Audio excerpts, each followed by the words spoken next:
Stuck Everlasting, Chapter 11. It was good. Supper. Flapjacks, bacon, bread, and applesauce. But they ate sitting about in the parlor instead of around a table. Winnie had never had a meal that way before, and she watched them carefully at first to see what the rules might be that she did not know about. But there seemed to be no rules. Jessie sat on the floor and used the seat of a chair for the table, but the other held their plates in their laps. There were no napkins. It was all right then to lick maple syrup from your fingers. Winnie was never allowed to do such a thing at home, but she had always thought it would be the easiest way, and suddenly the meal seemed luxurious. After a few minutes, however, it was clear to Winnie that there was at least one rule. As long as there was food to eat, there was no conversation. All four Tucks have kept their eyes and their attention to the business at hand, and at the silence given to the think, Winnie felt her elation, and thoughtlessness, and pleasure, and wobble and collapse. It had been different when they were out of doors, when they belonged to everyone and no one.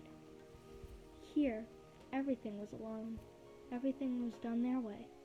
Eating, she realized now, was a very personal thing, not something you do with strangers. Chewing was a personal thing. Yet here she was, chewing with strangers in this strange place.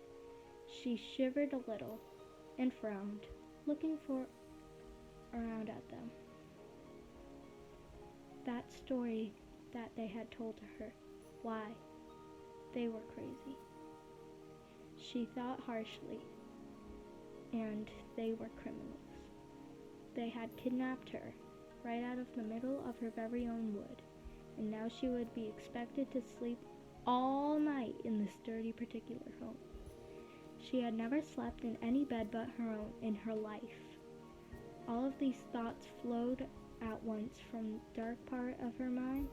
She put down her fork and said unsteadily, "I want to go home." The Tuck stopped eating and looked at her, surprised. May said soothingly, "Why, of course you do, child. That's only natural. I'll take you home. I promised I would.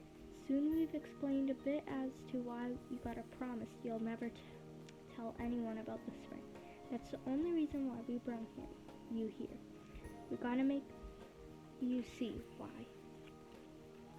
Then Miles said cheerfully in sympathy, "There's a pretty good old rowboat. I'll take you for a row after supper." "No, I will," said Jessie. "Let me. I found her first, didn't I, Winnie Foster? Listen, I'll show you where the frogs are, and—" "Hush!" Tuck interrupted. "Everyone hush. I'll take Winnie rowing on the pond. There's a good deal to be said. I think we better hurry up and say it. I got a feeling there ain't a whole lot of time." And Jessie laughed at this and ran a hand roughly through his curls. "That's funny, Pa. Seems to me like there's only one thing we've got a lot of." But May frowned. "You worried, Tuck? What's got you? No one saw us on the way up." "Well, now wait a bit, yes. Come to think of it, there's a man on the road just outside of Triga, but he didn't say nothing." "He knows me, though," says Winnie. She had forgotten, too, the man in the yellow suit, and now thinking about him, she felt a surge of relief. "He'll tell my father he saw me." "He knows you?" said May, her deep frown deepening. "But you didn't call out to him, child. Why not?" "I was too scared to do anything," said Winnie honestly. Tuck shook his head. "I never thought we'd come to the place where we're scaring children," he said.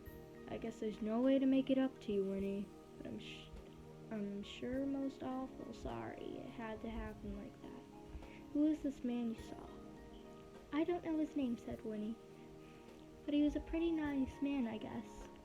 In fact, he seems supremely nice now, a kind of a savior. And then she added, he came to our house last night. He didn't go inside. Well, that don't sound too serious, Pa, said Miles. Just some stranger passing by. Just the same, we gotta get you home again, Winnie, said Tux, standing up decisively. We got to get you home just as fast as we can. I got a feeling this whole thing is gonna come to a part, like wet bread. But first we gotta talk, and the pond's the best place. The pond's got answers. Come along, child, let's go out to the water.